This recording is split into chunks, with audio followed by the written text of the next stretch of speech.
set up our finals matchup here. This beautiful trophy on the monitor behind us is going to be in the hands of one of these players coming up. Who will it be? Who are you cheering for at home? Let us know in this matchup. Michael DeBendetto-Plummer up against Francisco Sánchez. Let's get to meet our players a little bit better. Both of them online grinders, known for their online prowess. Michael DeBendetto-Plummer, known as Killa SUV online, won 13 matches in a row at RC Minneapolis to qualify to play here this weekend. Always on the top at an RC. If you're at an RC and Michael's at it, chances are he is at the top of the standings. And we are so excited to see him here in his first paper top 8. Take a look there at his road to the top 8. Here's a look at Francisco Sánchez's journey here to the top 8. Also an online grinder. You might have played against him on Magic Online, known as Pachi. Has 2 Mox appearances in 2021 and 2024. Has played in 13 premier events since 2014, finally making his first paper Pro Tour top 8 this weekend. There's a look at our 2 players. What about this matchup, Corey? Okay, so I talked to both players beforehand, and they both kind of agreed that this is in favor of Azorius Control. Both kind of agreed 60-40 favor, but they were kind of differing on how they thought their game 1 percentage was. They kind of both think their game 1 is bad, and then that things get better for them post-board. So we're going to find out which one of them is truly correct here, but Azorius Control is the favorite here. This is Michael DeBendetto-Plummer's Belcher list, trying to combo off as fast as possible, but with all the Planeswalkers, with all the Narsets, with all the Teferis, with all the counter spells, it's just very tough to fully resolve this combo. So if these games go fast, it's going to be Michael DeBendetto-Plummer taking it down. If they go long, well, then we're going to be seeing Control taking it down. And there is our Azorius Control list. You do see the Isochron Scepter Orum's Chant combo, which has been winning so many more games than I thought I would see at this Pro Tour, I gotta say. A lot of locking people out. And then look at those Days Undoing here. You can never get that going with Narset. That is the combo that just shuts the door immediately. Francisco is able to draw 7 cards. Well, Michael would only be drawing that 1 card. So that's going to be the powerful combo we're going to be looking for. Francisco also said bringing in a ton of cards in this matchup. All right, there's a look at the players and the decks. It's time now to check in with our predictor to find out who it thinks is going to take down this match here in our finals. Corey, how do the numbers break out? Yeah, let's take a look at the predictor here. Pretty close to that 60-40 is kind of the numbers we've been looking at. Here are the 0% from all the players that are eliminated. Let's look at our final 2 competitors, 58-42.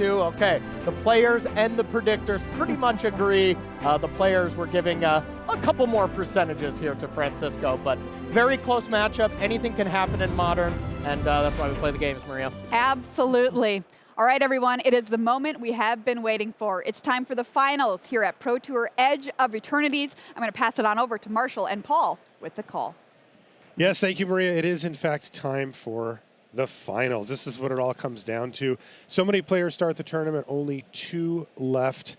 We're going to play a best 3 out of 5 to see who takes home the trophy. And we've got a really interesting matchup here.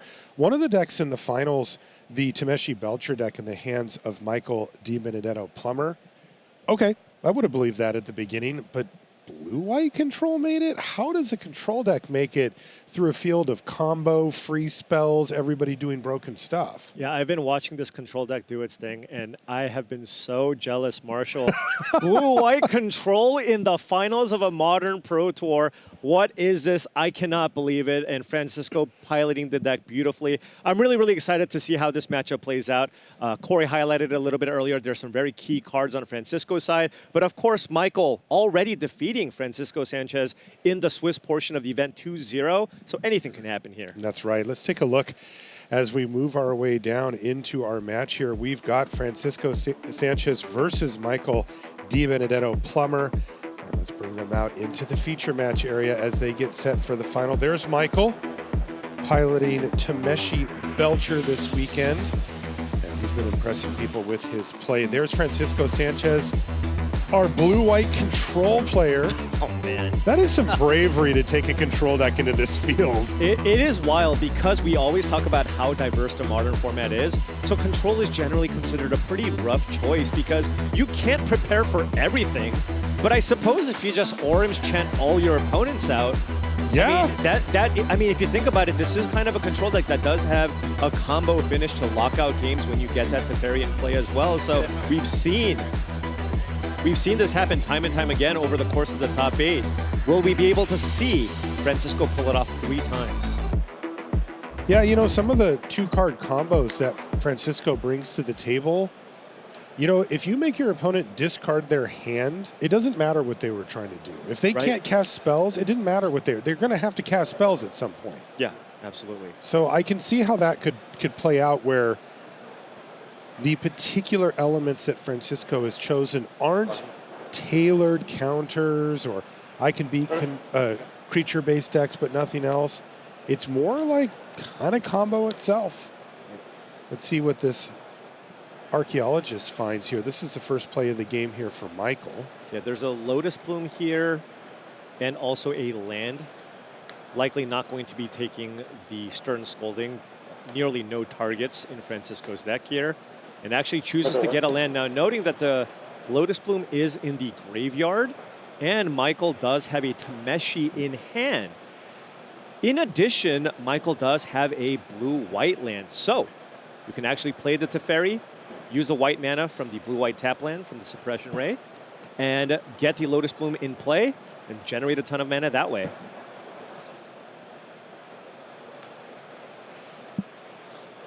Francisco is resolving a Surveil here, it looks like. And Francisco does have... This is a combo that you might see happen more often because there's actually only one Icecrown Scepter in the deck, but Narset plus Days Undoing. If Francisco can somehow pull that off, I mean, it's going to be really, really hard here from Michael. And honestly, you can even push it through in multiple ways, right? You can either have Teferi in play, which guarantees it resolves, or you just go, hey, Orim's Chant you. Yep. If that resolves, then you get to play the Days Undoing. All of a sudden, Michael has no cards in hand. Yeah, sometimes you don't need counter spells when you have an Orim's Chant. Land, though, for Francisco to start it off. He did keep that card on top with the Surveil. Another tap land here for Michael. Fairly typical opener. Has a Lorien revealed here, too. Just a nice way to either get a land or have an extra blue spell to pitch to force of negation. You mean we're not just casting it? Is that what you're trying to say? What, Lorien reveal? Yeah. I mean, Maybe sometimes? sometimes. Yeah. That's the third option, though. Yeah, it is option 3. Yeah. Get a land or pitch it or... 5 mana, draw 3. Yeah. It's a lot of cards.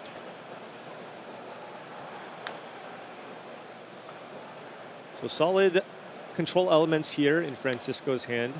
And he's not worried about getting comboed off here, right? We don't have the 3 blue untapped mana for a whir into a Lotus. And there was no Lotus, suspended here at all by Michael this game. Right. Noting that I will say suspending a Lotus Bloom in this particular matchup is really weak because the blue-white control deck has so many ways to stop that. It's like you just go, hey, Lotus Bloom trigger on this deck, Orim's Chant you. Can't cast it, right? And then it just stays exiled. And Teferi the same. Right, and Teferi the same way. So I wouldn't be shocked if Michael goes down to possibly just one copy of Lotus Bloom in the matchup to just search for with Whir of Invention. Interesting. So it might actually be better for Michael to have that Lotus Bloom in the graveyard as it sits right now for Tameshi. Right, just be patient. Hopefully just find a white source. You have 4 blue-white lands in your deck and then recur it that way.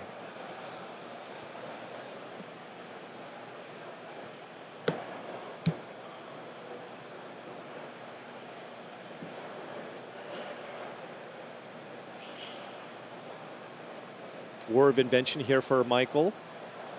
Can try to eat through some of Francisco's counterspells by casting that at instant speed. Not sure that Michael will be interested in just trying to fire off a Tameshi here. Yeah, and just passes. Yeah, that was end step Francisco, yet another Surveil land. And I mean, Francisco's hand is very nice. We have a counterspell and an Orim's Chant. The combination of Teferi, Narset, and Days Undoing on top of that. What will Francisco do against a Whir of Invention? He says okay. I mean, how bad is it to have the Lotus Bloom on the battlefield at this point from Francisco's perspective? It's not that bad, right? Yeah, but it is still a lot of mana. Yeah. So Michael can you know, perhaps double spell and maybe just fight through a singular counter spell, sure. things of that nature. And additionally here, now that you have access to 7 mana at the very least, you play a Tameshi, it gets countered, you can just play the other Tameshi, right? Okay, so it is still very useful for Michael at this stage of the game. Although Francisco did just let it resolve. Right. One other thing Francisco could do is, hey, if I absolutely need to make sure that this Tameshi gets countered, you could just respond with Orim's Chant, with Tameshi on the stack, Orim's Chant resolves, then you fire off Counterspell. You're kind of 2-for-1ing yourself. It's kind of like a Force of Negation, but the Counterspell will definitely resolve. But that's a you do what you got to do type scenario. Right, just because you know that Michael DeBendetto-Plummer's list has lots of free counterspells here. So maybe it's better to just play Orim's Chant. Francisco has multiple copies in hand here anyways. Because if you counter this and Michael sacrifices his creature to play Flare of Denial, that could be very, very bad here.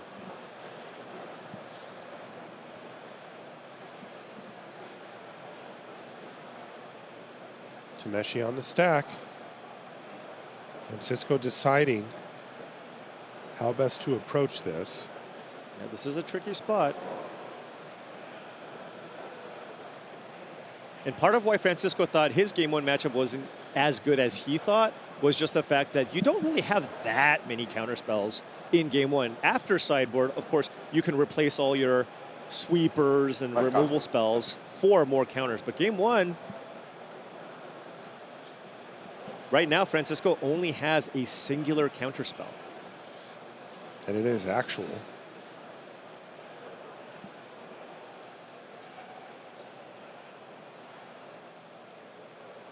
Probably going through the motions. Like, if you play counterspell, if you're in Francisco's spot, and then it gets countered somehow, what do you do? Because Tameshi gets to go off. You can play Orim's Chant just to make sure Michael can't play any more spells, but he doesn't even have a way to actually kill the Tameshi. So yeah, it does go for the Orim's Chant. This is what you described a minute ago, Paul.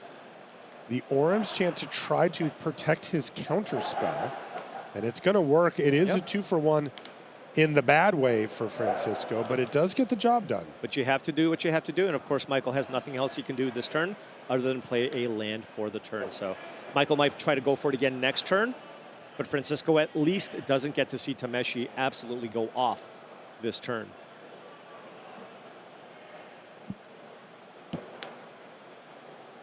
And this is an interesting spot here too. If you're Francisco, at this point you have no counter magic, right? Right. So if you have no counter magic now, do you look to try to just maybe play one of your planeswalkers? Perhaps you can play a Teferi.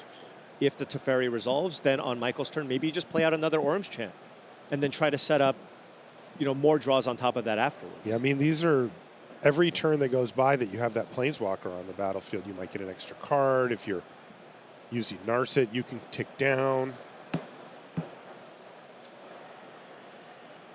Yeah, and Narset's ability, very, very strong against the various Quantum Riddler decks.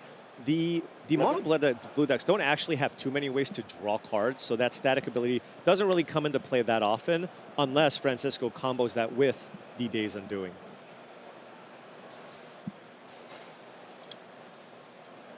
That is a consult the star charts. So Francisco plays a land. He can potentially dig for a counterspell looking at the top 5 cards of his library.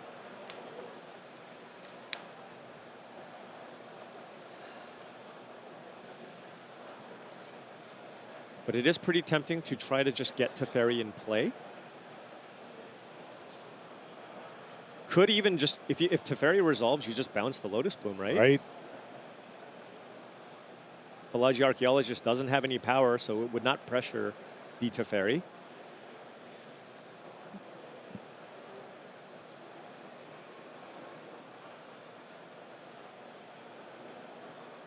And then at that point, does Francisco have another land there? So if Francisco goes Teferi, Orim's Chant you. Oh, is not going for it here though. Next turn he could have gone land, Narset, Days Undoing. Yes. Instead, he's just going to pass the turn back here. Yeah, see what Michael chooses to do. And it's another Tameshi. It is another Tameshi. So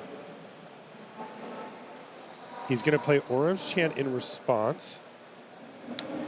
That will not affect the Tameshi on the stack, Yeah, so but it Michael. will affect the rest of the turn. Right, so now Michael can't necessarily. Michael can generate a ton of mana, but can't do anything with it. You'll probably see at least one activation with the Tameshi just to draw an extra card, and perhaps you'll see him bounce. You know, it's hard to tell what lands there are in play, but perhaps if he has a Sink into Stupor, that could come in handy as a temporary bounce effect for spells, or perhaps even a Seagate Restoration with all the mana that he can generate in a future turn, try to run that out. But from Francisco's perspective, this just means he can't die this turn. Exactly, right. Okay. It's still tough, though. I mean, playing against an active Tameshi with no actual way to get it off the, no actual way to permanently remove it, is kind of a tough spot to be in. Yeah, seems stressful. Because if you're on Michael's side, you still have a Flare of Denial. This is mana efficiency very nice here for Francisco. He's going to cast Consult the Star Charts, and that's going to get him a look at 5 cards. And he's going to get 2 of them. Now remember, Tameshi cannot be Force of Negation. Right. So But Francisco, I believe, does have a singular copy of Subtlety, and he can also find Solitude and just get rid of the Tameshi end of turn. Yeah, you're right. He has 4 Solitude and 1 Subtlety in the main. We are in game 1 here. We will also be pre-sideboard next game. Right. And then any subsequent games will have sideboards in play. So we'll see what Francisco finds here. He's activating Tameshi as Michael. Right, drawing a card. Get that card. But as we mentioned, there's only so much he can do here, even if he could generate 100 mana. Right, Orim's Chant has resolved. But Michael has lots of mana to work with here. What is that, 6, 7, 10 mana currently? Play a land for turn, so that would be 11 on the following turn. Said he's just going to pass back, though. Nothing Yeah. he can do with it with that Orim's Chant. Right, but Francisco did get to find the 2 best cards in the top 5 cards of his library. And he already had a decent hand. Yeah, So if he goes untap land, Narset Days Undoing. that would be great if it worked, but the problem is, we know at least, that Michael does have a Flare of Denial in hand. Right. He also has a pair of Sink into Stupors here. Now, Tameshi can't be activated at instant speed here, but Michael DeBendetto does have the ability to sacrifice Fallaci Archaeologist for the free spell on Flare of Denial and hardcast both of the Sink into Stupor. So Francisco won't be able to just combo off this turn. And given that the Tameshi also just resolved, that can also pressure Planeswalker. So Francisco might be interested in playing a Teferi here and just bouncing Tameshi. But even after he doesn't actually have a way to stop it from coming into play next turn anyways. Yeah, this Tameshi has been knocking at the door for multiple turns. It went on the stack last turn. Did again this turn, too. And it's causing real problems here for Francisco. And Francisco has lots of strong cards, and we've seen him use these all to win, but right now he is digging. And look at this, not even looking to pick up 2 cards off of this Consult the Star Charts, just firing one off to hopefully try to find maybe an Orim's Chant, maybe just a removal effect, maybe a Solitude just to get Tameshi off the battlefield. He's definitely digging for something specific, only paying the 2. He does get to look 6 cards deep. Is this one of the best? You know, we've seen effects like this in the past. Anticipate, Impulse. It's one of the best versions of that ever. Oh, yeah. It's like you get those cards, and then you just get this extra mode. Right. At some point in the late game, you can almost just search through half of your deck. Right. Just find whatever it is that you need. And getting that extra card, too, turns it into card advantage rather than just card selection. It's a... Consult the Star Charts is a real deal. Oh, man. This is a tough spot here for Francisco. He's got a bunch of 3-mana plays. All he's going to try to do here is Prismatic Ending. Michael can, of course, sacrifice it so it doesn't get exiled. Now what? That doesn't really get him anywhere, does it? No, it was an available play. I suppose he could have tried to get Tameshi. If that happened, Michael would have cast the Flare into Denial. possibly just cast Sink into Stupor and just bounces on Tameshi if he wants. All right. And there it is, Teferi. Now, Francisco could still have some free counters. And Michael here going for the Flare. Yeah, Flare is going to take care of it, and that is shields down. Now, we don't have a Goblin Charbelcher here. We don't, but we have mana plus extra cards. We have so much mana here. If Michael just finds a Charbelcher here, he straight up wins. But he has a Seagate Restoration. Hello. With all this mana, pick up your entire... Pick up Yes. all the lands. He's going to draw so many cards off of this card. That is a nuts combo right there. I mean, every land is effectively 3 mana with Tameshi in play, so that's 15. 3 just mana from the plus an extra card in hand. Right. Plus, there's a Lotus Bloom in play. I'm just talking about mana. This is going to put him at 18 mana. -7 from the Seagate Restoration. That puts you at 11 mana. If you find Belcher, you can still cast it and activate it. And with 11 mana, you can also play a 3-mana counterspell if you draw one of those. Oh, so it just works out perfectly.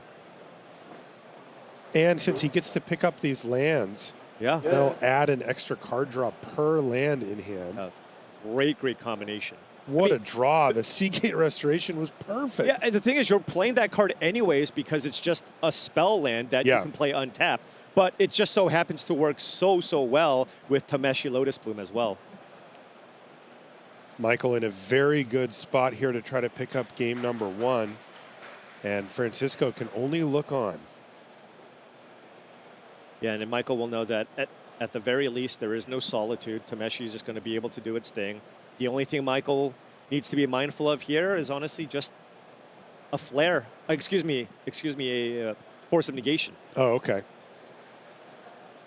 But that's where he can try to draw what you were talking about with the mana to cast a Sink into Stupor or something like that. There are only 2 Force of Negations in Francisco's deck, and he's got 3 cards in hand.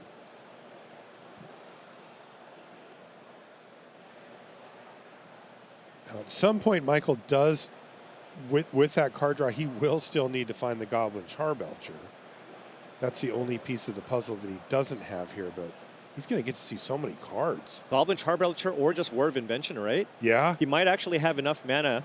So that's 7 to get it? Did I say 18 mana? If I Yes. said 18 mana, 11, 7 to get it, you can still activate it. Jeez. War of Invention plus activate on the Belcher is 10 mana.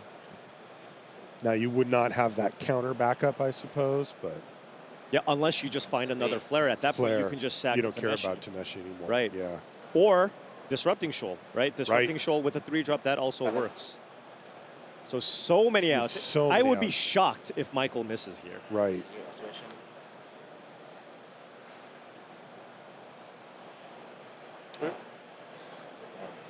We have a M1 thing. I realize we never made it an M1 having a maximum size. No maximum hand size. CJ Restoration.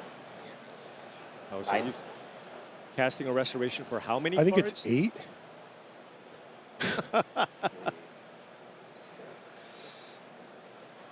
+1. It might be 9. It might be Should draw 9, plus actually. 1, right? You're right. It is Yeah. +1. All right, here we go. He also has no maximum hand size now. Yep. Oh, that there's is a Goblin Charbelcher right there. Yeah? Does he have the counter Disrupting Shoal? There it is. Yep. And Force of, well, I guess Force. Yeah, Force would work too, You could actually. just cast it. Yeah.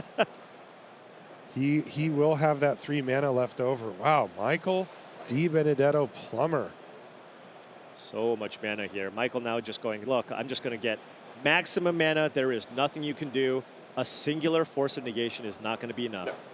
And there it is, Goblin Charbelcher, and Francisco says, yep, you got it. Takes a quick look at the top of the library, and he's going to get to shuffling. Again, I'll remind you that here in the finals, actually for every match on Top 8 Sunday here, we play best 3 out of 5. So our players are shuffling up their libraries, but there will be no sideboards just yet. After this game, yeah, then sideboards are a thing. But they got to play another game 1. Yeah, and that was just one of those games where, you know, those 3-mana Planeswalkers are extremely strong, very potent in this matchup, but you have to kind of sneak them in early, or you have to play them kind of late. Because at the middle phase of the game, you simply just can't afford to tap out and play, like, especially if you're on the draw. If you're on the draw and you tap out and you play a Narset or a Teferi, that just leaves the door open for your opponent to just combo off. So because Francisco had to respect the fact that Michael could just combo off at any given point, I mean, he ended the game with 2 or 3 Planeswalkers in his hand. Yeah, we see that middle part of the game really dominated by the fear that this Belcher deck puts into the opponent. If you go for your own stuff, they have plenty of mana-less counter spells in their deck that they can just use to say no to that, right? Untap and kill you. And there's not a ton of ways in this blue-white control deck to draw lots of cards. And so we saw even there, for Francisco to even guarantee that he resolves a counterspell, he just kept having to 2-for-1 himself. He had a counterspell in his hand, but he didn't just fire it off. He says, well, if this counter gets countered, I just lose the game. Right. So I also have to cast Orm's Chant. If he just keeps running into those exchanges, the Belcher's just going to be so far ahead on resources. All right, players taking a look at their opening hands here for game number 2. If you're just tuning in, welcome. We're happy to have you along here for the finals. Well, we've got an unlikely matchup. The Tameshi Belcher part, yeah, that makes sense, but Azorius Control has somehow bested the entire field and found itself in the finals in the hands of Francisco Sanchez. Francisco with like a few lands. You do have Isochron Scepter Counterspell. Not the ideal thing, because you. Oh, that sounds ideal to me. Michael can try to play around it. Of course, we want to pair that with Orm's Chant for the most part, and then additionally, also imprinting a Consult the Star Charts is also extremely powerful.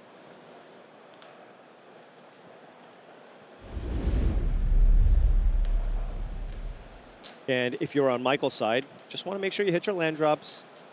Play some 2-mana cards. Even something like a Thunder Trap Trainer, significantly better than the Philagi Archaeologist. Yeah, having a creature with 1 power to try and disrupt whatever turn 3 Planeswalker Francisco plays is very important. It's really important against those particular Planeswalkers as well, because if you minus Teferi, you can kill it. Right.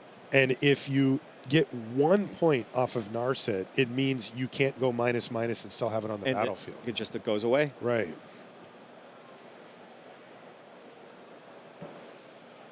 So taking a look at Michael's hand, redundant copies of Charbelcher, and 3 lands, and a Thunder Trap Trainer, and a Flare of Denial. So very solid hand. Only thing we're missing here is basically kind of a way to get a Lotus Bloom in play. Yeah, no Whir, no Bloom. Oh, all right. So Francisco has drawn the singular copy of Isochron Scepter in his deck, along with Orm's Chant. Now, keep in mind, though, the Belcher deck has lots of counterspells, right? That's not a lock, because this is a deck that can just counter the Chant and then just try to combo off. So you need to pair that with a Teferi as well. Also, there's 4 copies of Sink into Stupor in the Belcher deck, so you can just play a 3rd land and just bounce the Isochron Scepter at instant speed. This was not on my bingo card, Paul. It was not mine either. To be fair, this was one of my favorite decks to play. I don't even know how long ago. Scepter Chant. 20 years ago? Was your vibe? 15? Oh, yeah, Scepter Chant back in Extended. That was my thing. For people that haven't seen this before, it's been a while since Scepter Chant's been at this stage. What does it do? Yeah, so Isochron Scepter is a 2-mana artifact. We can bring it up here. And when it comes into play, you get to imprint an instant card with converted mana cost 2 or less. So in this instance, namely, you want to do it on Orm's Chant, and you can just cast Orm's Chant for free every single turn for the rest of the game. And if your opponent doesn't have a counterspell or an instant speed way to get the Isochron Scepter off the battlefield, your opponents just can't do anything. You upkeep? Upkeep, chant with kicker. That's what you want to do. And of course, if you have it with Teferi, then that's the hard lock. And we saw Francisco pull that off several times over the course of this tournament. Right. If you play Orm's Chant on your opponent's upkeep, it means that they can't play spells after that resolve. So that's anything sorcery speed, including creatures, all artifacts, all that kind of stuff. Right. And if you happen to have Teferi, that means they also can't play stuff at instant speed. So what that means is they can't play stuff. Yeah, absolutely. But here, for example, right, you could just go end of turn sink into stupor if you can find something like that. But that Lotus Bloom, if Michael doesn't have a counterspell, can't resolve off of the Orim's Chant.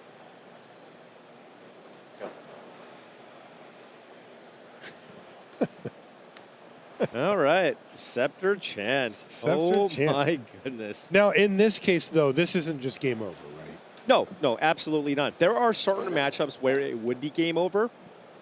You know, you play against a Boros energy deck that likely just doesn't have a lot of answers to the Scepter, then that would take over the game. So right now, Francisco will be digging and hoping to find the Teferi to lock up the game. To complete the lock. Because Michael can still play instants. And look at here. There is a sink into stupor here. Now, we know that Francisco has a counterspell, so this is tough. Does Michael have a free counter? Sure does. Yes, he does. All right. Flare of Denial. And I think that's it. So I think that will get bounced here unless Francisco has another counterspell. So there you go. Michael using one of his lands, spell lands rather. Previous game using Seagate Restoration to win the game. Now using Sink into Stupor to stop the fun combo. Well, fun combo for some people. Yeah. Right. Another trainer, and does Francisco let it resolve? Yes. Looks like he doesn't have a choice in the matter. Yeah, I mean, Francisco's currently looking at a Scepter and a Solitude. So he really needs to find another Orim's Chant. Yeah. Some piece of interaction here.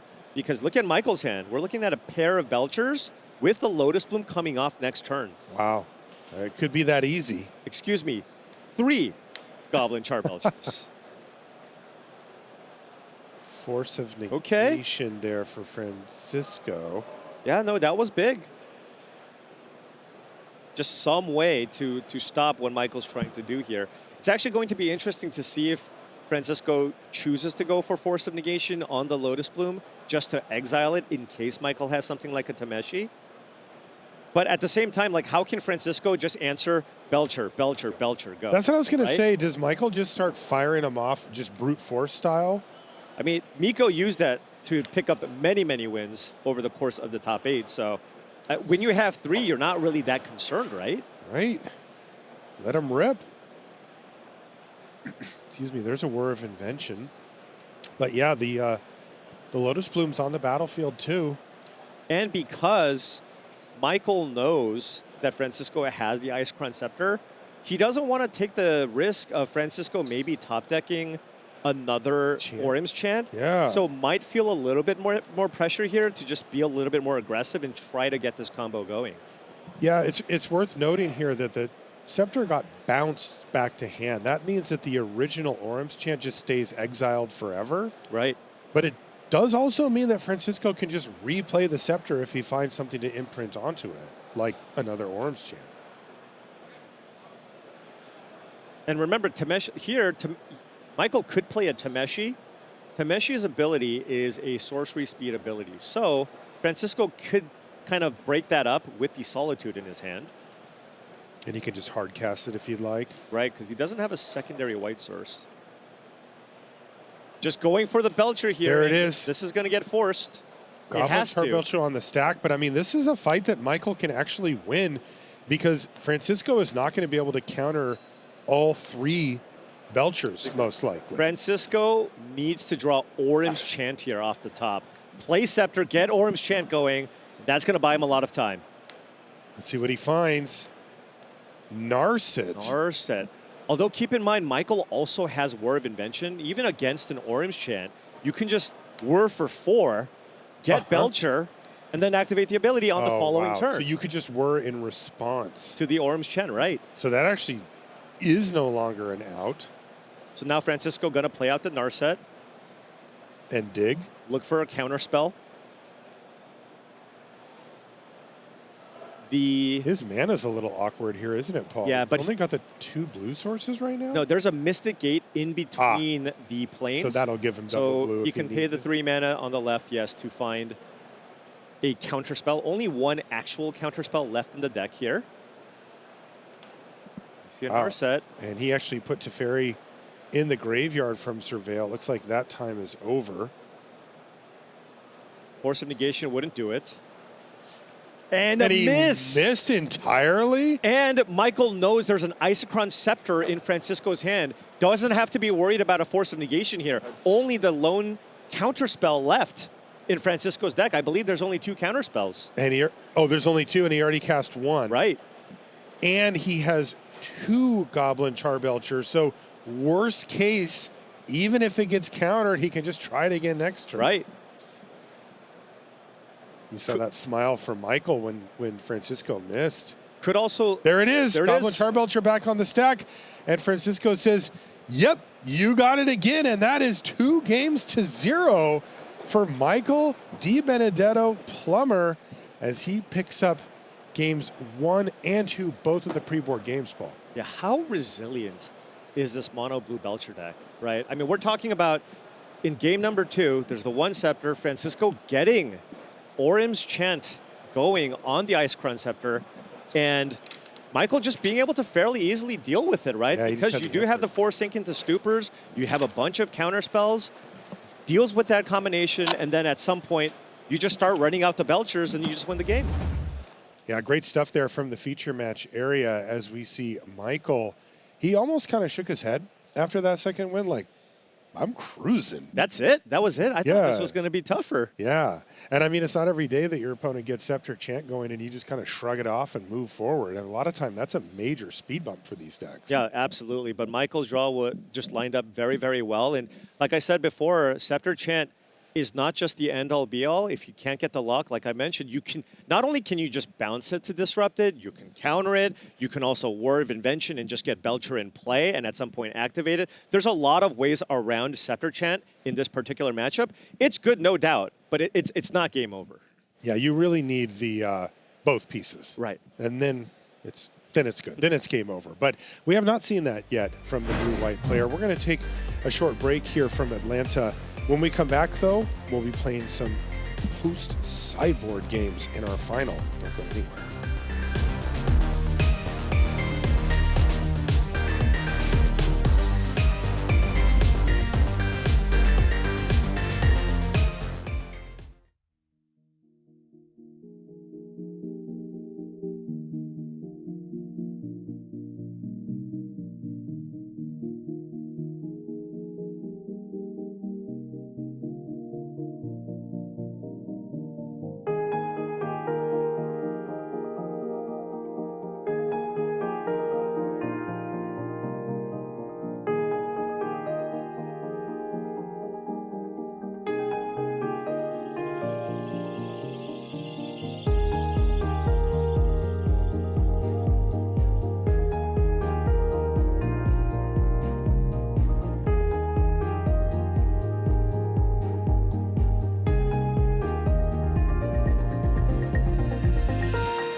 Welcome back to coverage here of Pro Tour Edge of Eternities. That is what the players are playing for. Also $50,000. I'm Marshall Sutcliffe. I'm with Paul Cheon, and we're happy to bring you coverage of the finals where we have perhaps an unlikely matchup. We've got blue-white control versus Tameshi Belcher, and it's been a rough start for the blue-white deck so far, Paul. It's down 0-2 2. That's both of the pre-sideboarded games going to Belcher. Yeah, but you know, as the blue-white control player, now you get to kind of sideboard out a lot of those spot removal effects, maybe some of your sweepers, there's Supreme Verdict, and you get to replace them with more counter magic. And that's the thing, as the combo player, you're always going to be favored in most instances in those game ones. So, I mean, with 3 post-board games, there is a chance, but of course, down 0-2, it's going to be very tough. Yeah, even if you have an advantage and it gets even bigger post-board, it's still hard to string. I mean, have you ever won 3 coin flips in a row? I haven't. No. I don't even know if I win 1 coin flip. That's right. But yeah, so the players right now are consulting their boards, and it looks like they've made their changes and are shuffling up and getting ready here for game number 3. We're here at the Magic Con in Atlanta, and it is an overwhelmingly big event. There are so many people, multiple floors, and really something for everybody at these things. That's good, Michael. He took a very deep breath there. That's a good thing to do to kind of remind your body to calm down a little bit. You know, the butterflies start to kick up here in these under the lights, these big situations. But also, you know, if you're in Michael's seat, you must be looking around and just going like, how did I get here up 2-0? You know, I need to win 1 more. He's been playing beautifully, though. Keep in mind, in the semis, he was down 2-1, facing a lethal attack. And the turn before, from a 2-2 bird, and the turn before he died, he topped the perfect card to take that one, and now he's up 2-0 in the finals. Huge swings. One card that's going to be really interesting here from Michael out of the sideboard is 2 copies of Tamiyo Inquisitive Student. We see this matchup, sometimes the games can go quite long, and it puts a lot of pressure on how Francisco is going to sideboard. With only 2 real creatures that you absolutely have to kill, how many Solitudes do you want to leave in, right? How many Prismatic Endings do you want to leave in? Because a turn 1 Tamiyo, if left unchecked, does give Michael just a consistent source of card advantage over time. Even if there's a Narset on the battlefield, you can just crack the Tamiyo on your opponent's turn to draw a card. So I think Tamiyo is a very strong card. Of course, Francisco is going to be mindful of that, and I would imagine that he's going to keep some interaction in, but at the same time, you also want to bring in a bunch more counters. So sideboarding going to be very tricky here from his perspective. Yeah, based on the first 2 games, it does seem awkward for Sanchez. He doesn't have quite enough to do that early, like the Tamiyo plan that you mentioned. You know, he doesn't have that in the main. And then his stuff overlaps just enough with that middle part of the game. Yeah. Where if he does tap out, like you mentioned right before the break there, Paul, then it can open the door to just getting combo killed. So instead, he needs to wait for a while to get down one of his planeswalkers and try to set up a 2-card combo there. Yeah. And I imagine, too, Michael is going to look to play a much longer game after sideboard here. We're going to see him shave some pieces of the combo. We might even see a Belcher get cut. Definitely some number of Lotus Bloom. Minimum 2 would be my guess on top of that.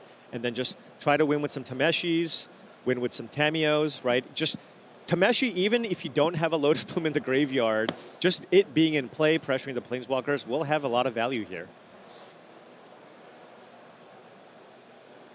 Yeah, it's been kind of funny with the Lotus Blooms. Yes, it's still not bad to have one in your opening hand, but having one in your graveyard or your library is really not bad. Have ways to get them back from those places that are sometimes even better than just having it suspended. And look at that. This just looks like a control hand, right? If you look at Michael's hand, that was 3 lands, Tamiyo, Force of Negation, and a stock. And a stock up, too. Yeah, you can tell what you were just saying, Paul. Definitely correct. He's looking to just play a longer game. He just feels he can fight this fight. Yeah. This is game number 3. This could decide the Pro Tour. If Michael DeBendetto-Plummer can find a way to victory here, he is going to be the champion. And this is tough. Tamiyo did resolve. Currently, Francisco does not have an answer. Wow, this is exactly what you described, Paul.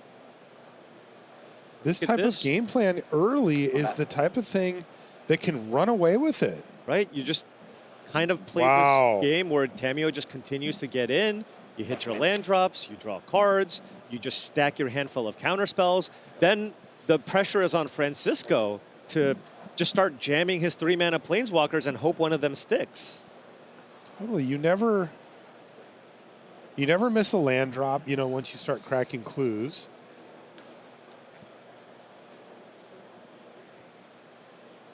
Francisco also just doesn't have a third land here, so really going to need to surveil and try to find that.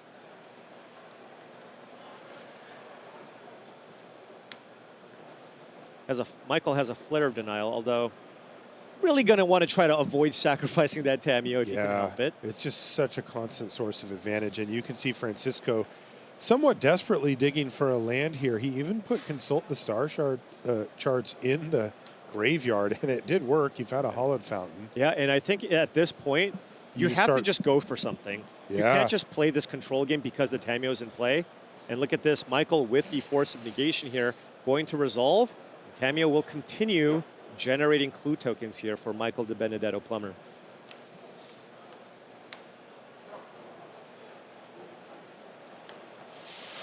Michael would like to find, of course, more counter magic. Actually has a Jwari Disruption. But would like to even be able to cast this if possible, but given that he doesn't have a third land, I imagine he's just going to play it here.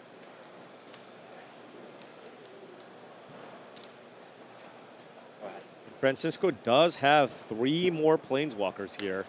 He's going to just continue trying to get one to stick. And he needs to just start pressing them. Yeah, absolutely. Because you can't just go and then clues start getting cracked. You just can't play a draw-go game against a Tamiyo on board without a removal spell. And we're going to see Michael actually crack a clue in response to Tamiyo just to make sure he gets the card. Also, I guess maybe he could find a Disrupting Shoal or found something. a Disrupting Shoal. Oh, he found a Disrupting Shoal? Oh. Exiling the Tameshi and can still cast Stock Up. So yes, Michael just continues to get value here off the Tamiyo. That was a nice find. And there's another clue. Number 3. And this is going to be an avalanche. And now you can just pass. You don't even need to play Stock Up, right? You can either draw a card off the clue or hard cast Flare of Denial. And if you're Francisco's side, you have to keep trying to play your 3-mana Planeswalkers. He just doesn't have a choice. And is he going to find a land drop here? Because he was almost about to miss one last turn. Right. I don't. And playing the land doesn't even necessarily do anything here, because the Consign wouldn't do anything to counter the Flare of Denial. Sure. But finding a land, of course, helps because that allows you to maybe potentially double spell on a future turn. He has a counter spell in hand, so if you hit land number 5 next turn, you can go 3-mana Planeswalker with counter spell backup. Tamiyo Control. Tamiyo Control. Tamiyo Control. Yeah, he is. He used Lorien Revealed there to find an island. Yeah, play Francisco. I mean, these blue-white decks they hate missing land drops. Oh, absolutely. And I think Francisco just, again, has to keep going for Planeswalkers. At some point, he's thinking one of them probably will resolve. Right. But not for now. Not this one. Not this one. Hardcast Flare of Denial. Tamiyo and just 3 counter spells. This is incredible. And the floodgates are really going to open because this is going to be the 4th clue generated by Tamiyo. Now you can just cast Stock Up maybe, try to find a counter. If you have an untapped land, maybe you just play Stock Up first, untap land, crack a clue. That is an untapped land, so that makes things more interesting.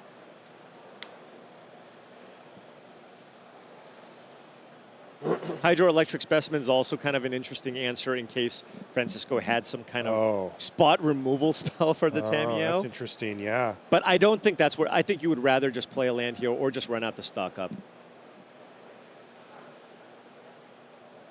Because if you keep the Specimen in hand and you stock up for even a Disrupting Shoal, you can Disrupting Shoal with the Stock Up to deal with another 3-mana Planeswalker. Which somehow Francisco just has an unending amount of. Right. He's already tried to cast 3 of them, and he still has 2 more in hand. Is he going to look to flip the Tamiyo? Oh, that's interesting. Or does he want to continue using the Tamiyo for value here? Because he can sacrifice a second clue. That would be the 3rd card he draws for the turn. That's what he's doing here. Huh. All right. Tamiyo has been flipped. Tamio becomes Tamio Seasoned Scholar, which has a +2 ability that shrinks the creatures that attack you, so that's not super relevant here. -3, return target instant or sorcery card from your graveyard to your hand. If it's a green card, add 1 mana of any color. And then it has a -7 ultimate of draw cards equal to half the number of cards in your library rounded down, or excuse me, rounded up. You get an emblem with you have no maximum hand size. Well, Tamio has been ticked up here, so it can either get a counterspell back next turn. Oh, but Teferi has hit the battlefield here. And hit a clue. Hit a clue. And this is the downside, of course, right? Is that Michael has no pressure for opposing Planeswalker. Okay, and Francisco does have a counterspell, and because Teferi has resolved, his counterspell will also resolve. Right, exactly. He also has Orum's Chant. If he finds Isochron Scepter. Finds the 1 Scepter. Right, Michael with a stock up here. Interesting decision by Michael. I mean, there's a lot of times when you actually would prefer just not to transform your Tamio. Right. Lets it resolve.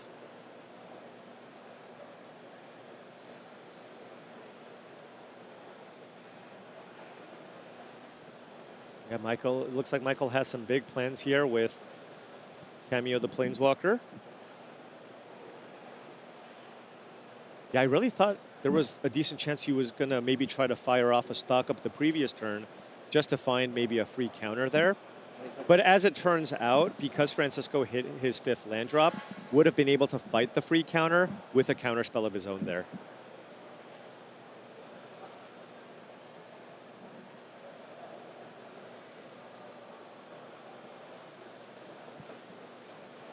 Now, what does Francisco have to actually get Tamio Seasoned Scholar off the battlefield? Prismatic Ending? That would be the card?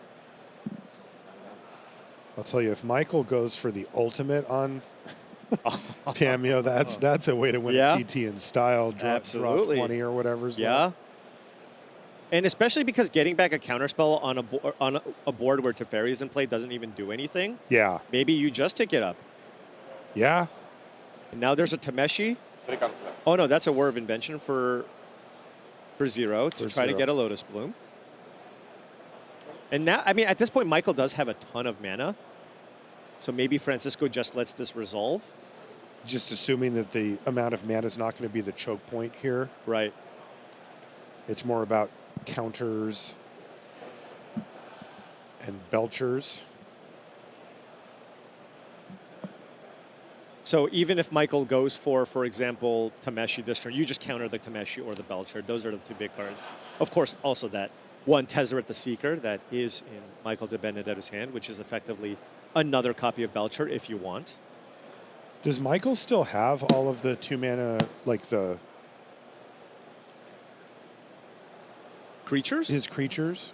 Oh, that is a great question. We haven't seen one yet, and we've seen a Thunder lot Trap of Trainer cards. seems too good to cut. Yeah. I think you would just play that no matter what. And taking a look at the sideboard here, did cut 1 copy of the Archaeologist, actually down to only 2 copies of Goblin Charbelcher, cutting 2 copies of Stern Scolding, which makes a lot of sense, not a lot of creatures, and then 2 copies of Lotus Bloom.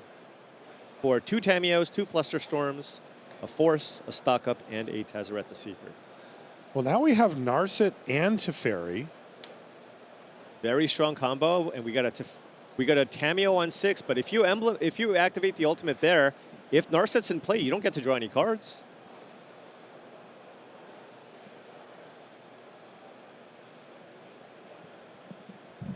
Now, what are we looking at here from Francisco's side? Still does have that counter. Ooh, hello. Hits a surgical. No Charbelcher in the graveyard. Michael certainly will take note of that surgical extraction. Yeah, I don't know that he needs to use it right now, just based on what we see in Michael's graveyard. What Francisco would really like to do is counterspell a Charbelcher and just surgical that. Right. Or the Tameshi, even.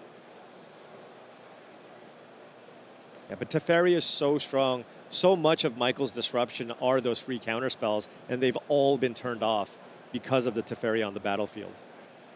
But I really like the way that Francisco approached this game, because He's like, uh-oh, that's a turn 1 Tameo. I only have one thing I can do. It's really easy to be extremely passive as a control player and just go, well, I'm a control deck. I'm just going to keep up Orim's Chance and counter spells, maybe cycle through some stuff because I don't want them to counter my stuff. But you just have to go for the brute force strategy here with that Tameo in play, and eventually something stuck. And now Michael looks like he's in some trouble here. Yeah, particularly the Narset really put a wrench in the transform Tameo plan that Michael's going for. Yeah. Like, he could still just be attacking every turn this whole time and stocking up clues and just drawing that one extra card on Francisco's turn, even through the Narset. And, you know, with all that mana, he would have been effectively just drawing 2 cards a turn for the duration of the game. Right, yeah. So yeah, sometimes even if you have the option to flip the Tameo, it's not always the correct thing to do. Now, he can change gears here, right, and start cashing in loyalty counters for graveyard cards. Yeah, I mean, you could just they're all counter spells too. Yeah, you could get Whir of Invention from the graveyard, and then just with Teferi and play, you know what? Whir for 4. Just go get a Belcher, see if that works. Yeah. Now that's what he's going to do. And Francisco does have a surgical extraction. Oh, so he may just want to... Yeah, could just fire it off. Yeah. Yeah, I mean, it makes sense. Whir is basically a combo card that is both a Belcher and, or I should say, or a Bloom. Right. Anyway, so, you know, even though the best target would just be to take the Belchers out because then there's no realistic win con, this does at least somewhat take out access to some Belcher. Now, Michael does have a pair of Tameshis in hand. Currently, Francisco only has the 1 counterspell, right? So you can counterspell one of the Tameshis, but the other would resolve. And we've seen before, if there's anything in play, you can use that Tameshi to just get rid of that Teferi in play, or at least take it down. He went past one of them. One of the Whirs? He's going back through now. Oh, sure. It's right there. Yeah, Whir is a card I imagine you keep 4 copies of. He had seen that he got to 3 and was like, wait a minute. Oh, one's been exiled. Yeah. That's why. Okay, yeah. Yeah, well, it was just that's the part one of the at the stack. beginning. Yeah. Okay, there you go.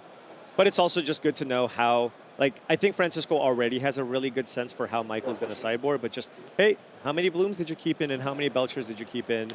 And how much do I need to focus on your combo or your plan of having a bunch of counter spells with Tameo?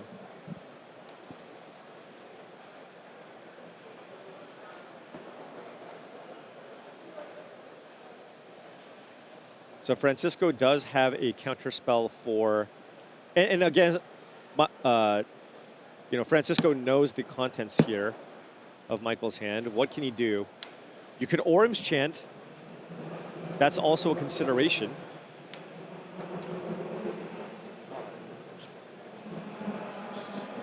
I mean, is it possible that Michael can still win from this spot?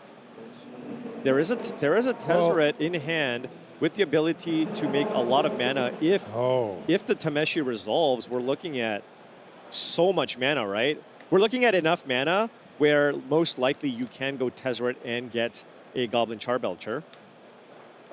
And this is if either Tameshi resolves, right? Right. There's 2 in hand. He can counter the first one, but can't Michael just cast the second one, crack the Lotus Bloom, and start going nuts? Exactly, and because of that, does Francisco have to consider maybe just casting an Orim's Chant? But if he casts an Orim's Chant, Michael could technically just cast Disrupting Shoal for 1 on the Chant and still use the Lotus Bloom to generate a bunch of mana to cast Tezzeret the Seeker, get Belcher, and activate it. Because Francisco knows all of the things that we know. Right. He just resolved Surgical. So is there a way out of this? Oh, excuse me. Disrupting Shoal can't be cast. Oh, it can't be cast at all. The fairy's in play, right. So Francisco, if Michael tries to do something big here, Francisco does have the option to just safely play Orim's Chant to make sure he doesn't just straight up die this turn. Michael's taking a look at his options here. Right now, Francisco can just simply look on. Yeah, but this is still rough. I mean, Tameshi's still in play, right? That does put some pressure. It does allow Michael to And you can do something really weird too. If the game gets really weird, you can just start picking up hydroelectric specimens, cast them, Ooh, have some 1/4s in that's play, really weird. right? And then just use that to just flood the board with random creatures to start chipping away at the planeswalkers that are in play. I mean, it's a line. It's something that you can certainly do, especially if you don't think you can win this turn. So there is no bouncing Seagate Restoration angle here. Narset's in play. Right. Even the first land that you bounce, you won't be able to draw a card, right? So The extra card, yeah. right.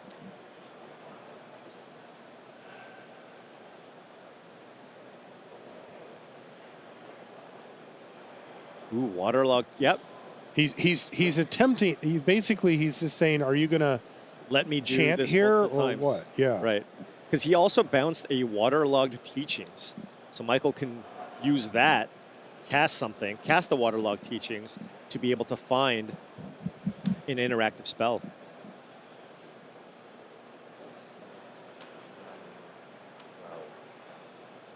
So what is Michael's plan here? Well, has the ability to generate a ton of mana, and Francisco does have the ability to basically just end the turn. So I don't know if Michael wants to pick up all the lands here.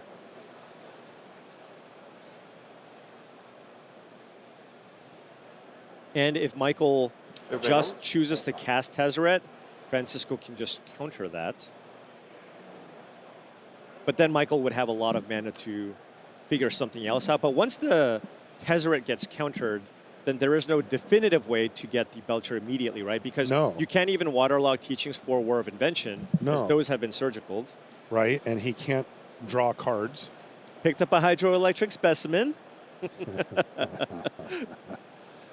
Flood the board with those? I don't know how many specimens are in play, but there's at least one in hand. Could be one more.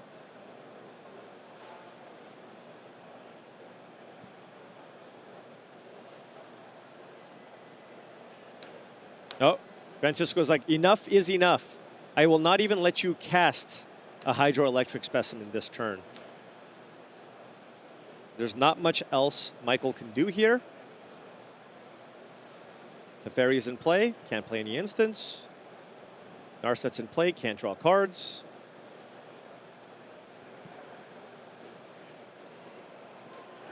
But Tameshi is on the battlefield, so. Yes. Scepter off the top. Minus Narset, you find the Icecrown Scepter. That is the lock.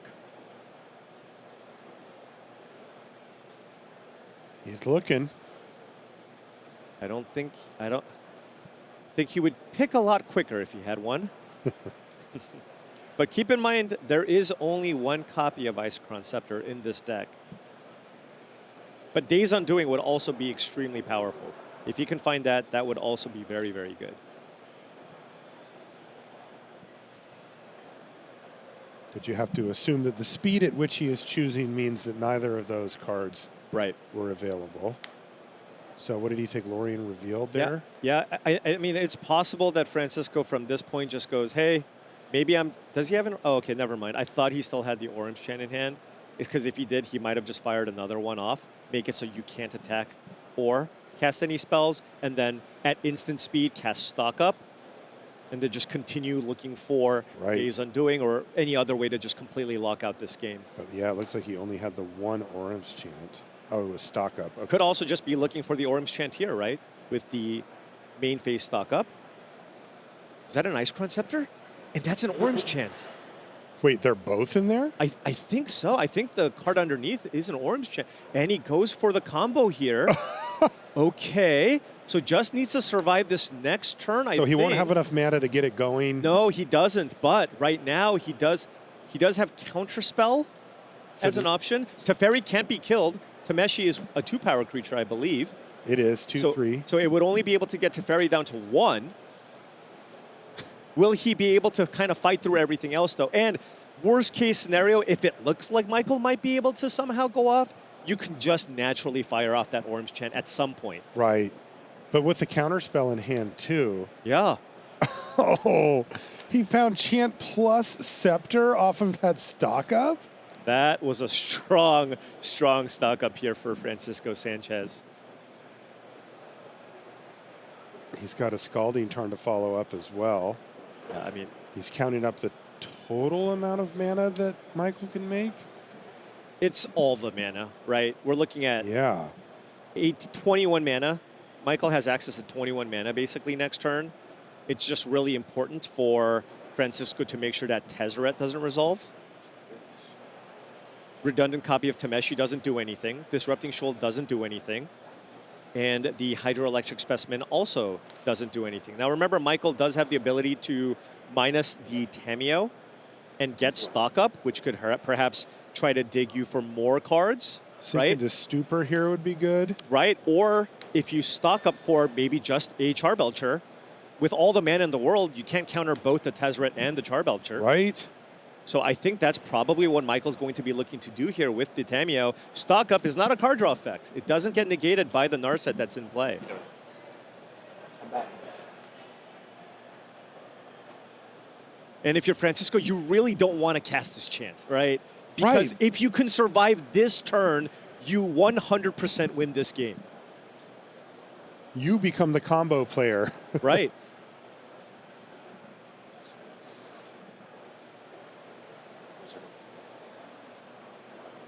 But Francisco has other paths to victory. If he feels like I don't need to Scepter Chant just yet, you just Orim Chant right now. Just don't attack me. You can't even attack my Narset. Next turn, I can play another Narset and dig. If I find Days Undoing, that's also extremely powerful. Yeah, he did actually he did fire go off for the that. chant. That was very All right. disciplined there from Sánchez. He will have wanted very much to hold on to that. Right. And yeah, nothing here Michael can do. Francisco looking for a Surveil land if he does have a third one. I do believe there's a Thundering Falls in the deck. So he does have the ability to Prismatic Ending for 3. So now he his just deck. wants to find another Orm's chant. Right. So if he can find another Orim Chant here, we will be seeing a game 4. But I think he's only got one left in the library here. So there's 2 in the grave. Is there a third one in the graveyard? Yeah, I think he had. So there's used one Orim's early. Chant yet. Yeah. But remember, Days Undoing is also Yes. extremely powerful, and there are 2 copies of that in the deck. Oh boy, that went back on top He real kept quick. it on top, so it's either a counter spell. Oh, he might still be thinking actually. Okay, yeah. Oh, he kept it. All right. But What is it? I don't think it was Orim's Chant. It was probably just a counter spell Okay. of some kind. He would have kept it way faster. Oh, it was Odawara. Odawara. Interesting. Okay. I imagine probably wanting to play out another Narset here and dig. Still has the ability to find the last Orim's Chant here. Yeah. It's a surgical. That does help against Tameo minus on stock up. Also can disrupt the Lotus Bloom combo, actually, right? Because it's a sorcery speed effect. So if Lotus Bloom hits the graveyard and then Michael targets the Lotus Bloom with Tameshi at sorcerer speed, then you nab the Lotus Bloom, and That's all of right. a sudden Michael can't generate 20 mana. Huge mana, yeah. And the Narset being replaced is now at 3 loyalty, which means it will still be there. Right, but now keep in mind though, because Francisco doesn't have the Orim's Chant here, Michael can start attacking. You can start attacking here Yeah. with the Tameshi.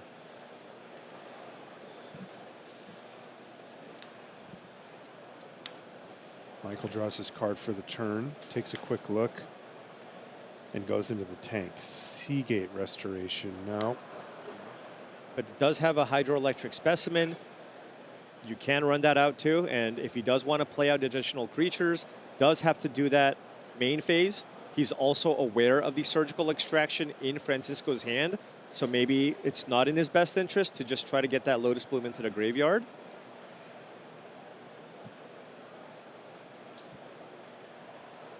Combat. Once you go to combat, Narset, yep. No more digging here. Make it less likely for Francisco to be able to find the Days Undoing, or of course the Orim's Chant to lock up the game.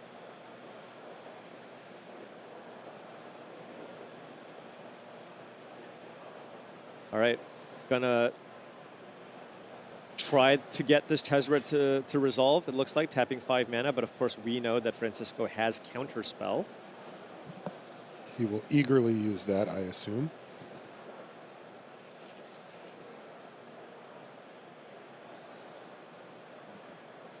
I assume that's Tezzeret. Yep. Yep, that's Tezzeret, and that is Counterspell. Oh, and he's just like, use your Surgical. He is You want kind to of use your Surgical. daring him to do so. Because if Francisco uses the Surgical, then Michael can use the Tameo to get the stock up back and cast stock up this turn. I see. So you're only going to get one of these. Right. Will you allow me to generate tons and tons of mana? So you pay for that? Yes. You in the stack? Yes. Ability on the stack, sorcery speed. Will Francisco surgical extraction the Lotus Bloom here? And if he does, you can see that Michael has the 3 blue at the ready. And Francisco is aware that Michael will be able to cast stock up this turn. So, damage is shown the 1/4, right? Yeah. Sea gates.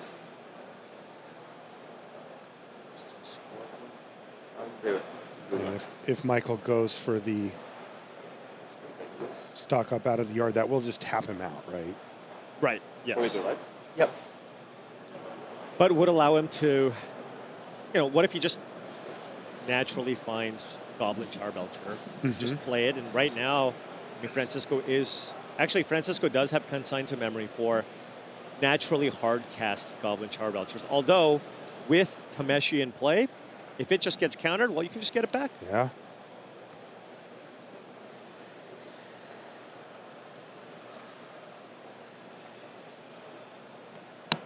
Oh, look at this. Casting Hydroelectric Specimen. You could still minus here to get back stock up, but actually choosing to tick this up because Narset next turn is going to die. It's at 1. Yeah. Once that dies, if you ultimate the Tameo, Michael surely will be able to win the game unless Francisco can find the last Orange Chan in his deck here. With the Ice Crown Scepter. Oh, he's digging. He sure is. And that's a land. So Two he has lands. 2 lands, a scepter, and a consign. So one of these planeswalkers is going to go down, and Francisco is out of action. And it's going to be Narset. Hey, I mean, I talked about it a little bit earlier. Just any random creature matters, including a 3-mana 1/4. Yeah.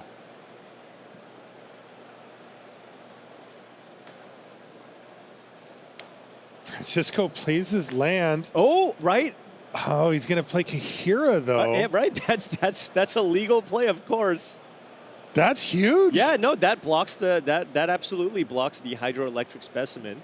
And that means that the plan to ultimate Tameo maybe not going to happen. Right.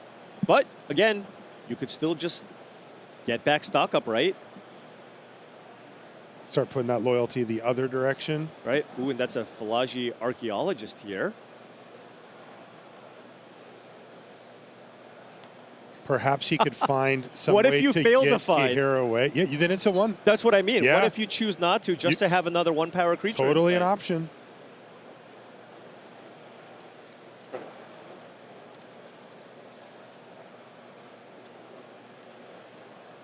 Flare isn't particularly great. No, there's still a Teferi on the board. Can't get Thundertrap Trainer, but does choose to get the land here.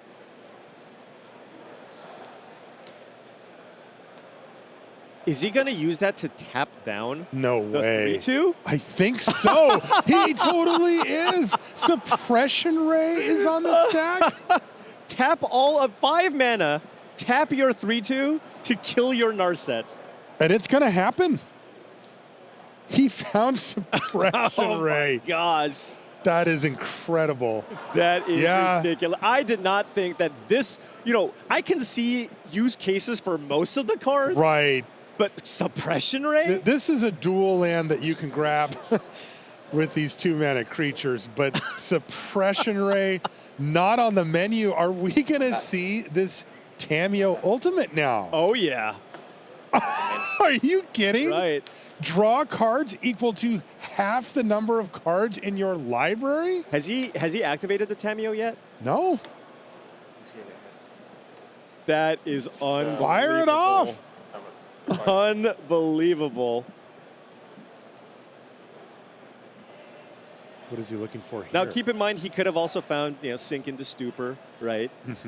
That's what I was thinking. Right. Not suppression. You weren't thinking suppression, I right? was not thinking suppression. And there it is. There it is. The ultimate draw cards equal to half your library. Wow, it did not look like that was going to come together, but it sure did. So he's going to count them up. And no maximum hand size. 11, 12, 13, 14, 15, 16, 17, 18, 19, 20, 21, 22, 23, 24, 25, 26, 27, 28, 29, 31, so 16. Round up, 16. Now, He's rolled up, right? and that's still enough for a Belcher to kill. 31 cards. Yeah. Rolled upward. Yeah.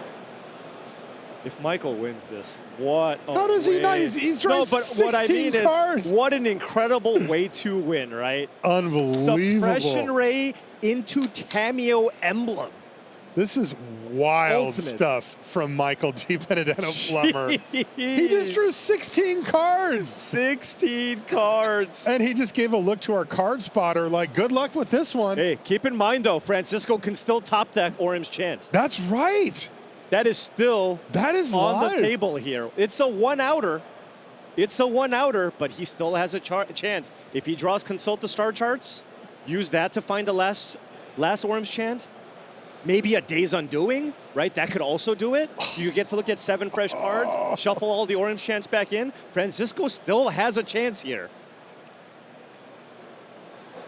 Michael with 20 plus cards in hand right now. Can still He's lose this game. Broken our card counting abilities.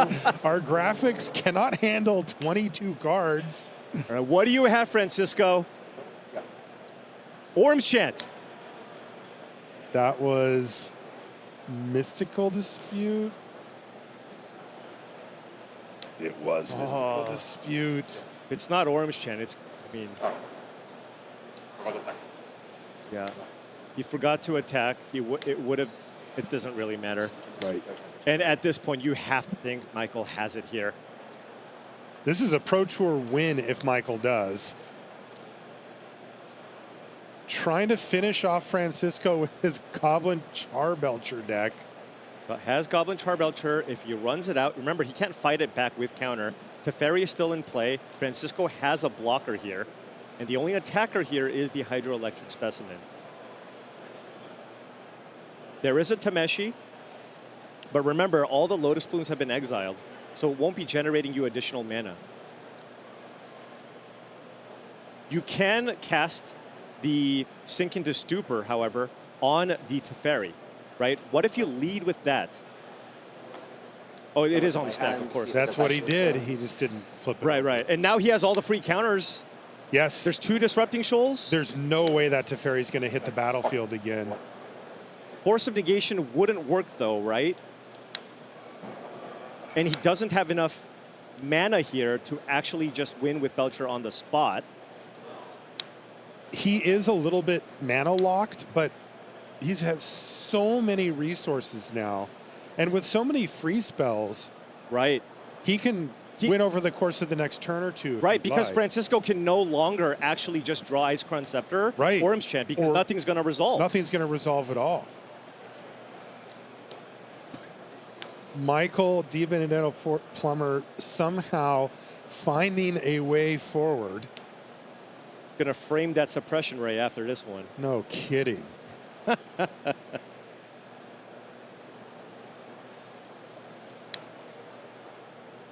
there's the first of the free counters. Yeah, at this point, Francisco now has no outs. Yeah, no way he can get there now. 2 cards. Yeah.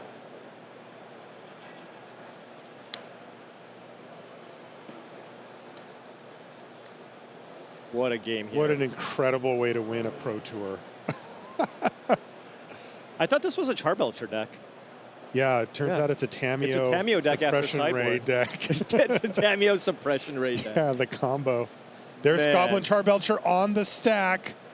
We see consigned to memory there from Francisco, also a mystical dispute, which actually does something here too, but if they get countered for free, it's GG. Yeah, but consigned to memory does have replicate. Sure. So you can make multiple copies to try to get to prevent the Belcher from resolving.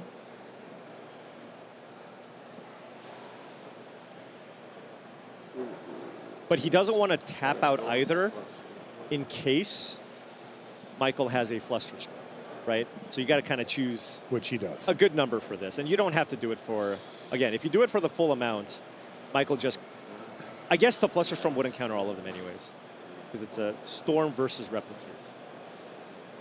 So Replicate doesn't count as casting those You're spells? only the one.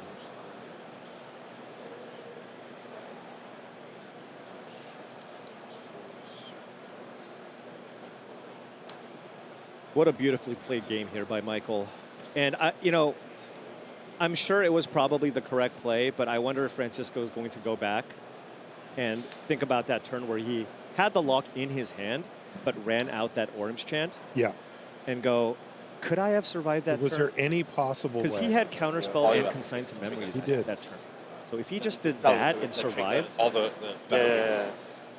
He's casting Consign, and it looks like he's replicated it 3 times. 3 times. You mind? I mean, can Michael just counter all of them? Well, so he's got a Flare of Denial for 1. He's got a Flare of Denial for 1. He's got some Disrupting Shoals. He could do a Flusterstorm He could after casting after other cast counters. a bunch of other Yeah. spells. I mean, this isn't normally an option, but Right. with the amount of cards in hand for Michael, maybe he can actually just do He it. probably does, He has used these sleeves to represent copies right? of Consign, and he's starting to hit them individually. Plus the storms. There's a 1, 2, 3, 4. 2, 1, 1. Okay, but he does have 3 mana. That means that 1's resolved. Yeah, but he has a second Wrong, Flusterstorm wrong. in hand. Oh, he does? And you can Disrupting Shoal the Flusterstorm if you wanted as a free spell too, if you wanted to counter a final copy too.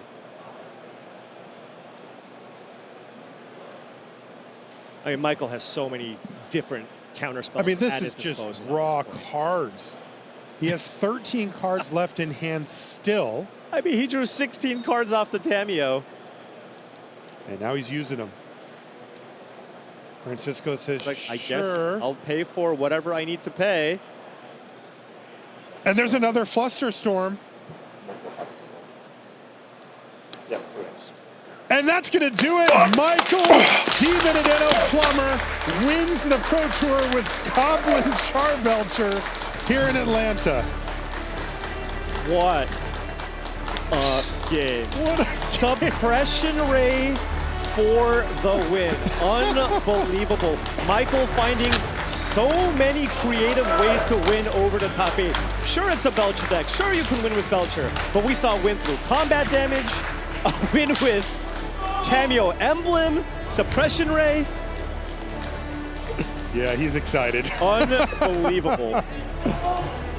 You can see his team friends surrounding him. Wonderful, wonderful job. He really put on a show for us. Oh, he sure did.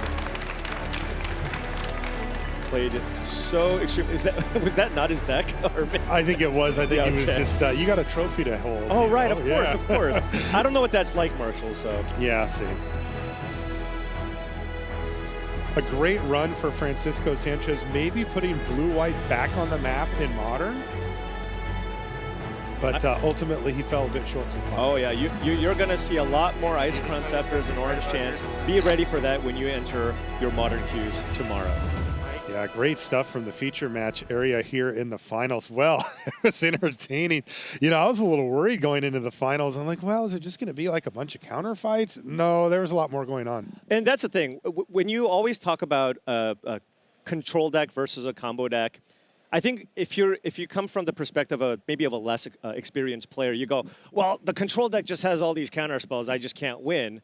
But in the hands of an expert pilot, you can just kind of play around everything that they have and then just find all kinds of different ways to win the game. You don't just have to, it's not just Goblin Charbelcher that can win you the game. You can play your creatures. Sideboarding is really important. And Michael just kind of displayed all the different ways you can win with this. It was really, really impressive. Yeah, the thing that really stands out, especially against the control decks, is if you're in the combo player seat like the Charbelcher seat, what is the pressure that's on you?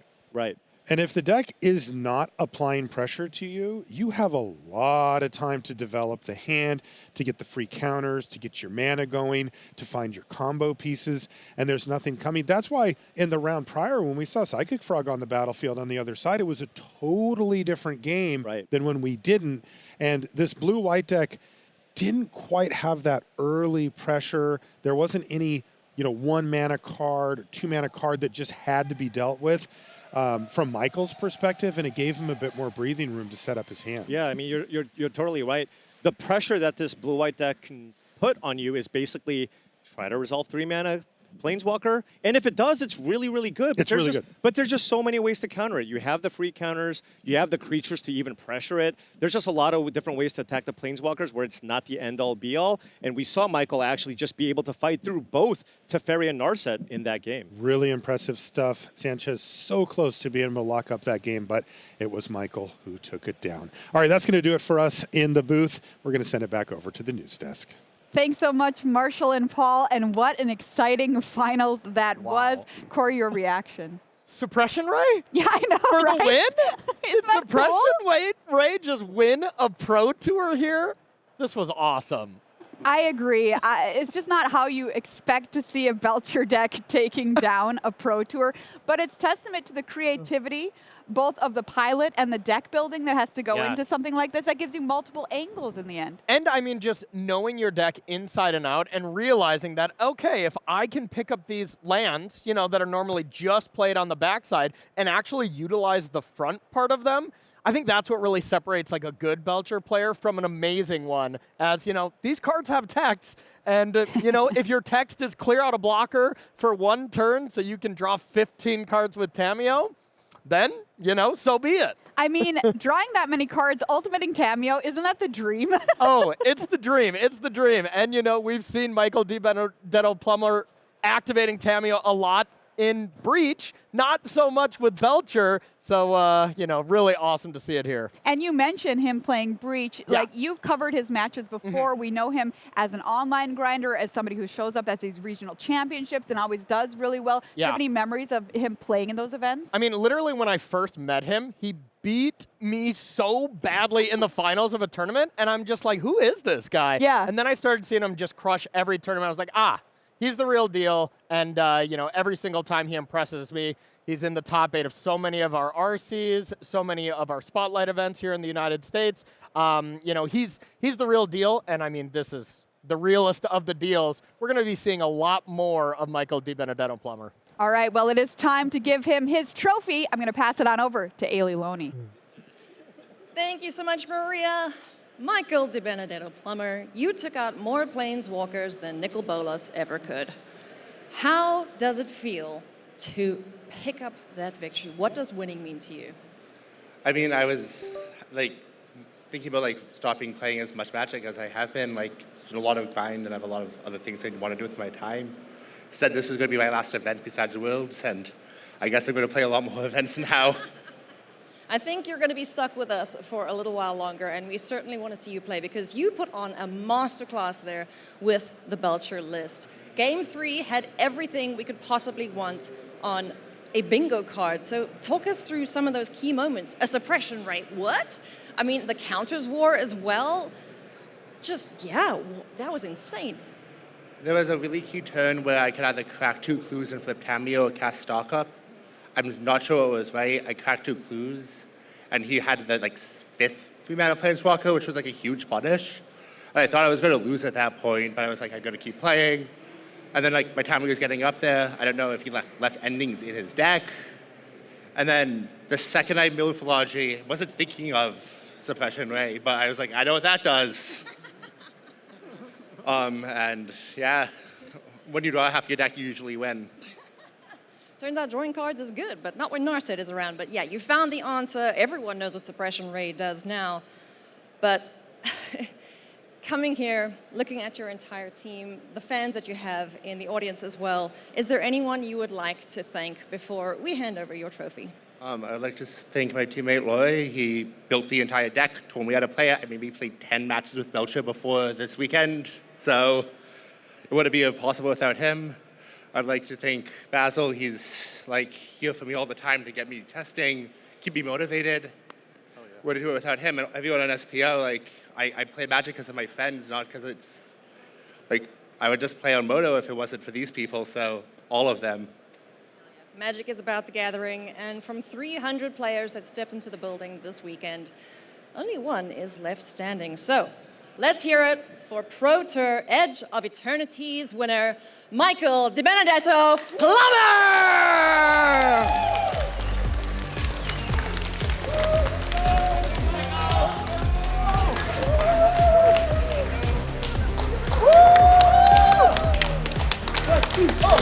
SPO! SPO! SPO! SPO!